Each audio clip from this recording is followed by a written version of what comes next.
Hello everyone, welcome to dynamic chemistry. हम पढ़ रहे थे केमिकल काइनेटिक्स, उसके 7 लेक्चर अपन पढ़ चुके हैं। लेक्चर नंबर 8 आज अपन पढ़ेंगे। आज के लेक्चर में अपन फर्स्ट ऑर्डर रिएक्शन से संबंधित न्यूमेरिकल करेंगे। न्यूमेरिकल के नाम से बिल्कुल नहीं डरना है। ऐसी कोई बात नहीं है कि न्यूमेरिकल बहुत ही टिपिकल होते हों या फिर जो धारणा बना रखी है स्टूडेंट ने कि फिजिक्स केमिस्ट्री के न्यूमेरिकल थोड़े से टिपिकल लगते हैं। समझ रहे हो ना? तो बिल्कुल ऐसे ना सोचें। और ये न्यूमेरिकल वाला सेशन ऐसा है कि यहाँ पर नंबर कटने के चांसेस बिल्कुल ना के बराबर होते हैं।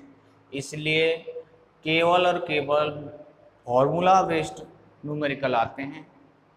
अब जो कंडीशन ऐसे चल रही है लॉकडाउन वाली, ऑनलाइन की क्लासेस ही चलने के आसार लग रहे हैं अभी तक।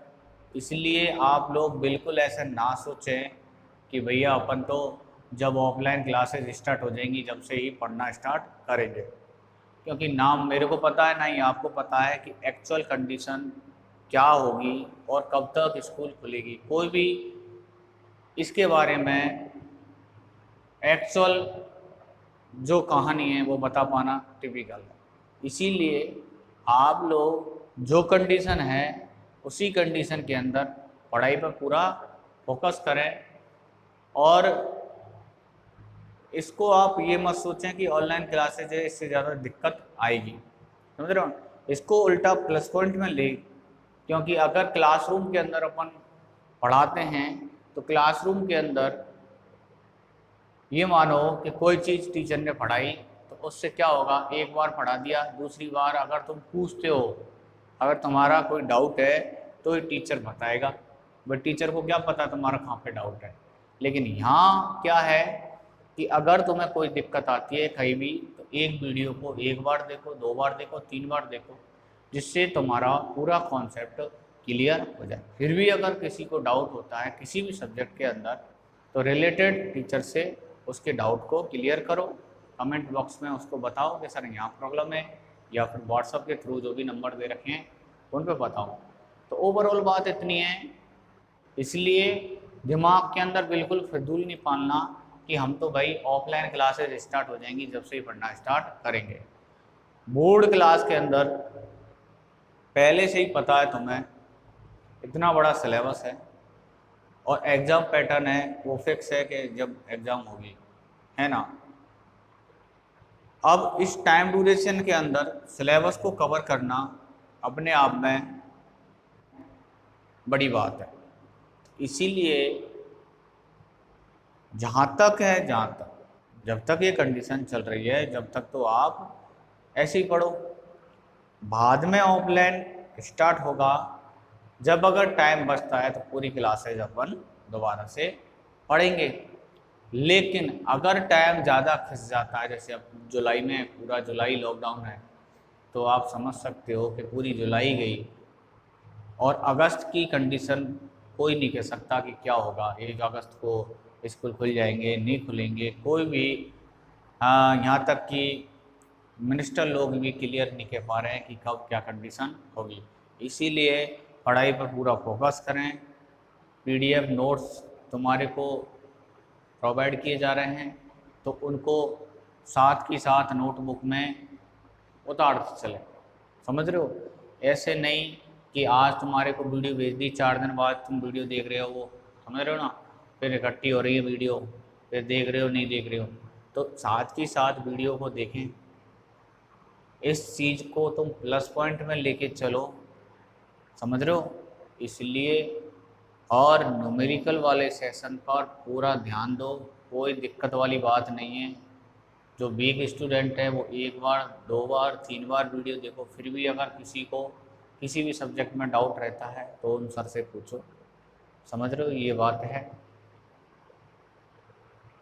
रही बात न्यूमेरिकल वाले पोर्शन की, अगर कोई बहुत ही ज़्यादा कमज़ोर स्टूडेंट है, और कमज़ोर स्टूडेंट कोई नहीं होता है, जो पढ़ाई नहीं करी, जो पढ़ाई नहीं करता है, ध्यान नहीं देता है, वो कमज़ोर होता है।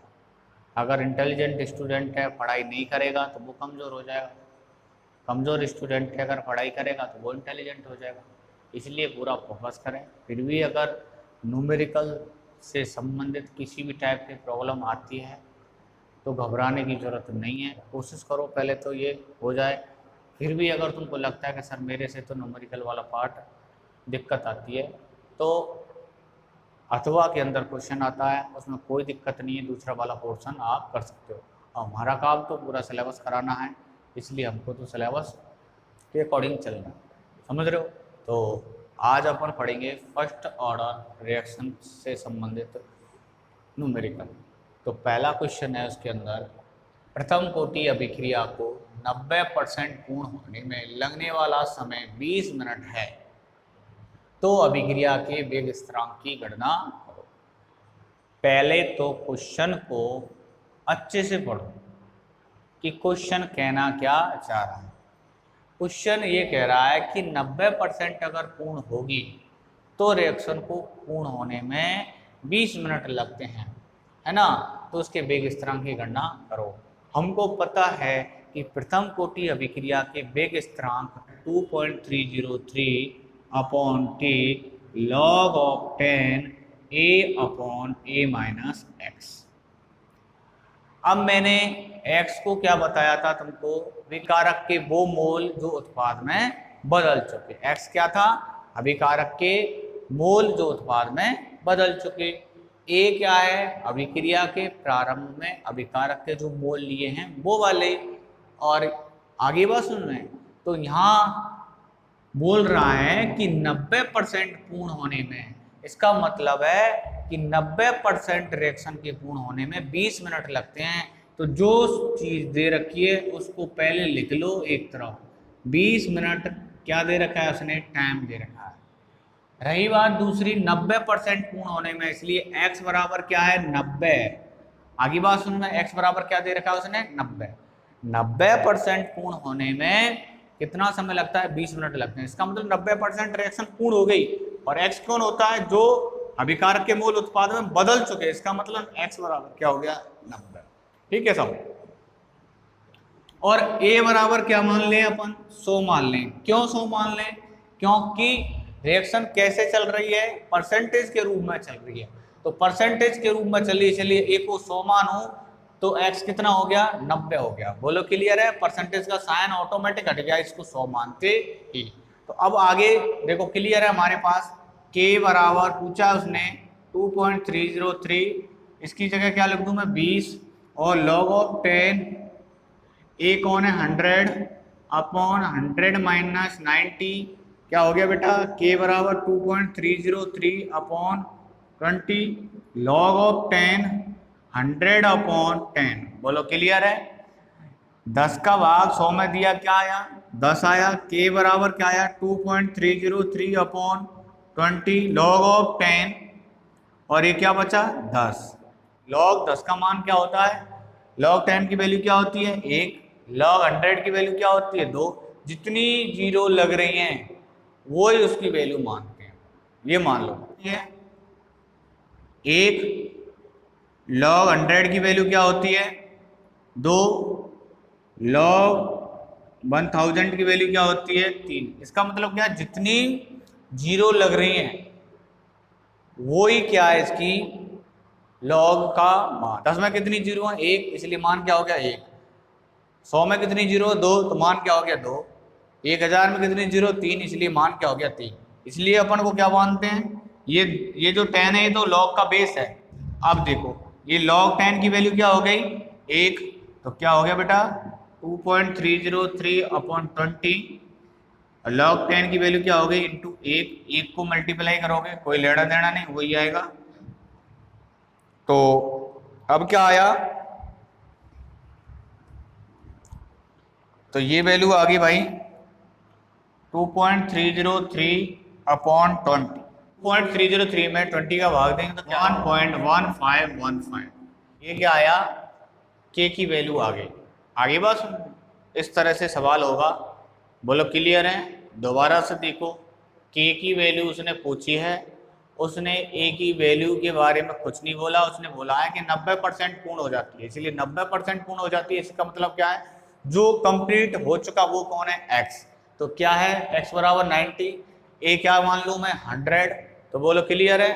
तो a की जगह पे मैंने 100 रख दिया, x की जगह पे मैंने क्या रख दिया 90 रख दिया। तो 100 माइनस 90 क्या आया 10, 10 का भाग मैंने 100 में दिया तो क्या आएगा 10, और 10 की वैल्यू लॉग 10 की वैल्यू क्या होती है 1, 1 को मल्टीप्लाई करा क्या आया ये, और ये ऐसे ही भाग देते ही क्या आया 1.1515, ये क्या आया के की वैल्यू आई। बोलो क्लियर है। अब जरा ध्यान दो, फर्स्ट ऑर्डर रिएक्शन है, क्या ऑर्डर है, कौन सी रिएक्शन है, फर्स्ट ऑर्डर रिएक्शन है। और फर्स्ट ऑर्डर रिएक्शन के के का जो मात्रक आता था mole per litre 1 minus n time inverse, एक में से एक गया था क्या हो गया 0 आता था, 0 आते ही ये क्या हो गया 1, इसलिए क्या आता था मात्रक टाइम इनवर्स। अपन अच्छी तरह से पढ़ चुके हैं, इसलिए यहाँ टाइम क्या चल रहा है बेटा मिनट में, इसलिए मिनट इनवर्स आएगा, इसलिए क्या होगा टाइम जो आएगा क्या आएगा मिनट इनवर्स आ जाएगा। बोलो क्लियर है, मात्र क्या आएगा मिनट इनवर्स। बोलो क्लियर है भाई। अगर यहाँ से भी देखें तो 100 कौन है, कंसंट्रेशन है, सांद्रता ही तो है, और ये क्या है ये भी सांद्रता है, सांद्रता से सांद्रता कट गई, नीचे क्या रह गया टाइम रह गया 2.303 क्या है कांस्टेंट वैल्यू है, तो टाइम इनवर्स ऑटोमेटिक आ गया यहाँ से भी। और अपन जानते हैं डायरेक्ट याद होना चाहिए कि प्रथम कोटि अभिक्रिया का वेग स्थिरांक का मात्रक टाइम इनवर्स होता है, और टाइम इनवर्स के अंदर जो भी यहाँ यूनिट दे रखी है, अगर मिनट दे रखी है तो मिनट इनवर्स, सेकंड दे रखी है तो सेकंड इनवर्स आएगा। बोलो क्लियर है। इस तरह के सवाल आते हैं, कोई भी ऐसे टिपिकल नहीं आते कि भैया बहुत बड़ी बात हो, केवल और केवल फॉर्मूले में वैल्यू रखते ही आपको आंसर आ जाएगा। इसलिए मैं तुमसे कह रहा हूं हर एक डेरिवेशन का जो भी फॉर्मूला निकल के आता है उससे निकालने से ज्यादा इंपॉर्टेंट उसको डायरेक्ट याद होना चाहिए। अब देखो अगर किसी स्टूडेंट को पूरी तरह से फर्स्ट ऑर्डर रिएक्शन का फॉर्मूला निकालना आता है लेकिन उसको ये डायरेक्ट याद नहीं है, अगर डायरेक्ट याद नहीं है, अगर न्यूमेरिकल आ गया तो वो क्या पहले वो निकालेगा कि फॉर्मूला फिर ये करेगा, इतना टाइम थोड़ी आता है वहां। इसलिए पूरी तरह से ध्यान दें, जो भी निकल के आता है वो फॉर्मूला डायरेक्ट याद होना चाहिए। फिजिक्स और केमिस्ट्री के अंदर जो भी फॉर्मूले तुम्हारे को निकल के आते हैं डायरेक्ट याद होना चाहिए। बोलो क्लियर है। अगर इस वाले न्यूमेरिकल में वो के की वैल्यू दे दे, किसकी वैल्यू दे दे, वो के की वैल्यू दे दे, और क्या बोल ले वो टी पूछ ले, तो बोलो कर लोगे के की वैल्यू रखते ही। अब इसी क्वेश्चन को देखें, अगर ये जो वैल्यू निकल के आई है के की, ये निकल के आई है, वो बोल दे किसी रासायनिक अभिक्रिया का वेग स्थिरांक के बराबर इतना है। बोलो क्लियर है, के बराबर 1.1515 मिनट इनवर्स है, उस रासायनिक अभिक्रिया के 90% पूर्ण होने में लगने वाले समय की गणना करो। क्या पूछा है उसने, अब ये पूछा है बेटा 20 मिनट। बोलो क्लियर है। अब उसने ये दिया नहीं, बोलो समझ रहे हो ना मैं क्या कहना चाह रहा हूं, उसने क्या दे दिया के दे दिया, ये तो मैंने निकाला है इस सवाल में। अगर इसको घुमा दे दूसरा सवाल बन जाएगा के की वैल्यू वो दे दे, के की वैल्यू आ गई, के की वैल्यू आते ही हमारे को के की वैल्यू यहाँ रखनी है, आगे बात समझे, के की वैल्यू यहाँ रख देंगे, अब टी की वैल्यू पूछ लेगा। बोलो क्लियर है। अब इसमें ये नहीं दिया उसने कि कौन सी कोटि की रिएक्शन है, तो रिएक्शन का पता कैसे लगेगा, ये टाइम इनवर्स दे रखा है, टाइम इनवर्स के अंदर क्या दे रखा है बेटा इसने मिनट इनवर्स दे रखा है, और मिनट इनवर्स आते ही अपन को पता लग गया कि ये जो रिएक्शन है वो कौन सी है, प्रथम कोटि की रिएक्शन है। अगर वो टी पूछे तो फॉर्मूला क्या हो जाएगा बेटा, ये टी तो पहुंच जाएगा यहाँ और के पहुंच जाएगा यहाँ, तो फॉर्मूला क्या हो गया टी बराबर 2.303 अपॉन के log of 10 a upon a minus x. बोलो क्लियर है। अरे कुछ भी नहीं है भाई, के की वैल्यू यहाँ रख दो, ये दे रखी है जो यहाँ, इस वैल्यू को यहाँ रख दो, और a 100 और 100 माइनस 90 ऐसे करते ही ऑटोमेटिक टी की वैल्यू आ जाएगी। बोलो क्लियर है। अब देखो यहाँ यूनिट देखो, घुमा फिरा के कितना भी दे, अगर यूनिट सही आ रही है तो एक तरह से यो मान लो तुम्हारा क्वेश्चन सही है। अब देखो बेटा यहाँ पर क्या आएगा, के की वैल्यू क्या आएगी मिनट इनवर्स। अब ये मिनट इनवर्स नीचे से ऊपर जाएगा तो क्या हो जाएगा मिनट, आगे बात सुन रहे, इसका मतलब ये हो गया कि ये टी जो आया वो मिनट में आएगा, इसका मतलब हमारा क्वेश्चन है वो सही है। इसलिए भैया इस तरह से इस तरह के सवाल होते हैं। बोलो क्लियर है? चले आगे। हाँ जी, जो सेकंड क्वेश्चन है वो क्या कह रहा है जरा देखिए। क्वेश्चन को एक बार पढ़ो, दो बार पढ़ो, जब तक पढ़ो जब तक तुम्हारे समझ में नहीं आए कि क्वेश्चन पूछ क्या रहा है। और क्वेश्चन को सबसे पहले एक काम करा करो, क्वेश्चन पढ़ते ही आप बगल में लिख लो कि उसने दे क्या रखा है और ये देखो कि वो पूछ क्या रहा है। समझ रहे हो ना? और उस जो दे रखा है उससे संबंधित कोई फॉर्मूला जानते हो क्या, जिससे वो टर्म उस फॉर्मूले में आए। ये तरीका है फॉर्मूला बेस्ड क्वेश्चन करने का, कुछ भी नहीं है। जरा देखो इसके अंदर, देखो ये जो क्वेश्चन है वो IIT, नीट और first grade school lecturer exam के अंदर ये क्वेश्चन आ चुका है। ये बहुत ही अच्छे लेवल का क्वेश्चन है। इसने क्वेश्चन में खुद ने दे रखा है कि अगर कोई रिएक्शन है उसका 99.9% पूर्ण होता है तो उसमें समय अर्धायु काल का 10 गुना लगता है। ये सिद्ध करना है हमको। क्वेश्चन में आंसर खुद ने दे रखा है कि टाइम जो लगेगा कितना लगेगा, अर्धायु काल का 10 गुना लगेगा। अब ये हमको प्रूव करना है कि ये जो कह रहा है वो सही बात है क्या। अब जरा देखो फॉर्मूला के अंदर, फॉर्मूला क्या है, k बराबर क्या होता है 2.303 upon t log of 10 a upon a minus x. वो ही है, परसेंटेज की बात चल रही है, इसलिए a बराबर क्या मानोगे भैया 100 और 99.9 है इसलिए x बराबर क्या मानोगे 99.9। बोलो क्लियर है? इस तरह से ये हो गया।